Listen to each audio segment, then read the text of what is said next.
Hey YouTube witchies and starting out solitary, it is Sarah the itty bitty Celtic witch, and today I will be your host for talking about Ostara. So I just wanted to extend a little bit of thanks to Stephen, who filled in for me last week because I was dying of the flu and not in a very personable state. But I'm all better now. So as I mentioned, this week we're talking about Ostara.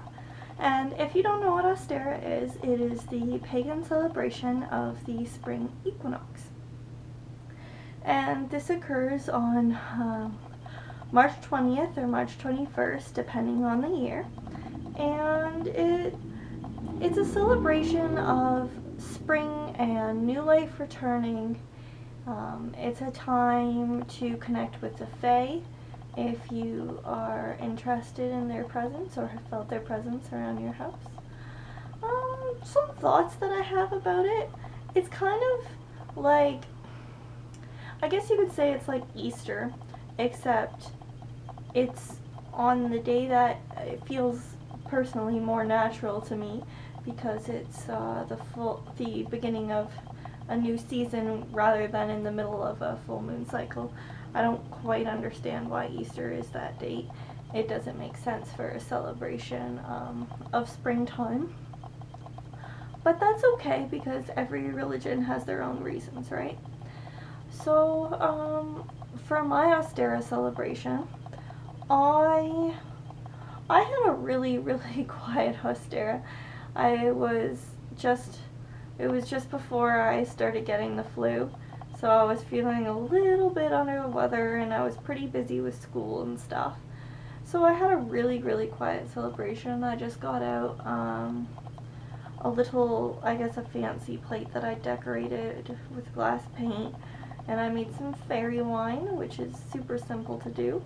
I just got a little old teacup light, just like this one that just burnt out. Took out the wax and filled it with flower petals. Oops, my hood.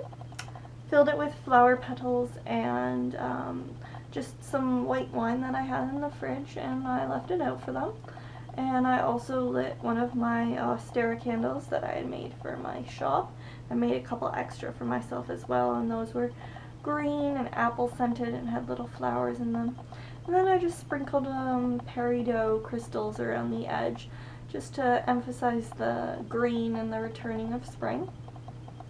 One way to celebrate it that I thought was really cool that I found online later, but I didn't have the energy to do it, was melting snow over a tea light to encourage the seasons change and celebrate that the winter season, at least in the Western Hemisphere, is taking a bit of a break. So I guess that's really my main thoughts about Ostara. If you guys have any rituals you would like to share, please do in the comments below or create a VR. As always, if you like this video, be sure to check out all the other lovely hosts on the channel and to like our Facebook page. Many blessings.